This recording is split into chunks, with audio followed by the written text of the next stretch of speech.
Hello everybody, my name is Samuel Pearce and I'm a final year student at the University of Bristol. Thank you to the RCVS for inviting me to present this study.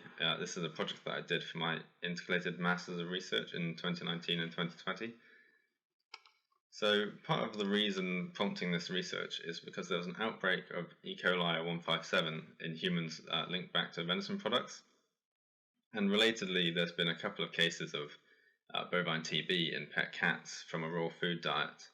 And when the diets were investigated, a venison product was common to all of the cases, and it was the sole intake of one cat. So these outbreaks demonstrate the potential for foodborne disease from venison, but there's not a great deal of information on the prevalence of these in the UK. Having said that, around the same time as my project, Food Standards Scotland were looking at the risk of Shiga toxigenic E. coli contamination in wild venison. And what they found was a 0.3% prevalence of Shiga toxigenic E. coli 157 from wild venison in Scotland, but nearly 70% of their samples contained either of Shiga toxin 1 or Shiga toxin 2 genes. So the aim of my study was to address the lack of data on enteric disease agents in UK deer and describe the prevalence across a variety of captive and wild populations. So over the course of my study, I collected 780 fecal samples from farm, park, zoo and wild deer. I extracted the DNA and then screened these with a broad bacterial DNA PCR just to make sure that the extraction had worked, and 5 of them were negative and discounted from further testing.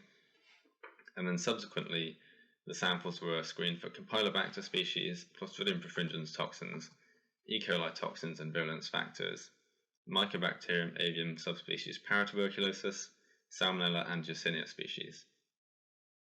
Unfortunately, there were a couple of issues with the machines during COVID, and we couldn't quite get them fixed in time. So only 732 samples were successfully screened for all of the assays. And that brings me on to the results. So in the top left of this graph, you can see the Clostridium perfringens toxins. And generally, they're pretty low apart from, you can see the CPA and CPB2 genes, which are the alpha and beta 2 toxins, respectively. And in the center, we have Campylobacter. And now the 16S is a generic Campylobacter identifier, and that was our second most prevalent target.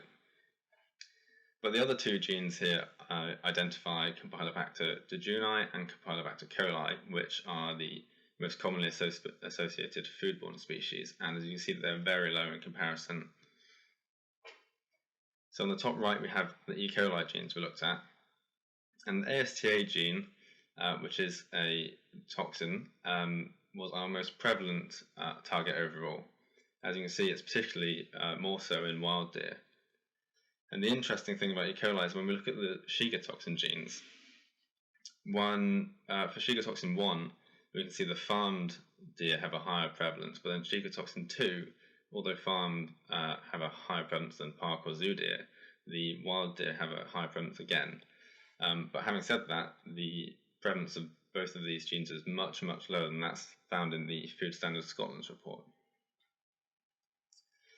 In the bottom left, we have Mycobacterium avium Paratuberculosis, which is very low, but we did find it on 7 out of 10 farms, whereas we only found it on 1 out of 6 parks. So it's potentially widespread, although the impact of it is unclear at the moment. Salmonella is again very low, and then on the bottom right we come to Yersinia. So we have Yersinia enterocolitica is the left on this graph, and you can see it's much higher in wild deer, coming up to around 25%. So it could potentially form a sort of wildlife reservoir. And on the left we have Yersinia pseudotuberculosis, which again very low, although slightly higher in wild deer arguably. So I hope that this study lays some of the groundwork for future risk assessments on Shiga toxigenic E. coli as a foodborne disease from farmed or wild venison in the UK. But the key takeaways really are that most of these foodborne agents are of a low prevalence, including agents that are also important for deer and livestock health. And we do have that much lower prevalence of Shiga toxins compared to the Food Standards Scotland study. I'd really quickly like to thank my supervisors for supporting me with the study, and then to all of the associations and societies and everyone that helps source samples for the study. Thank you very much.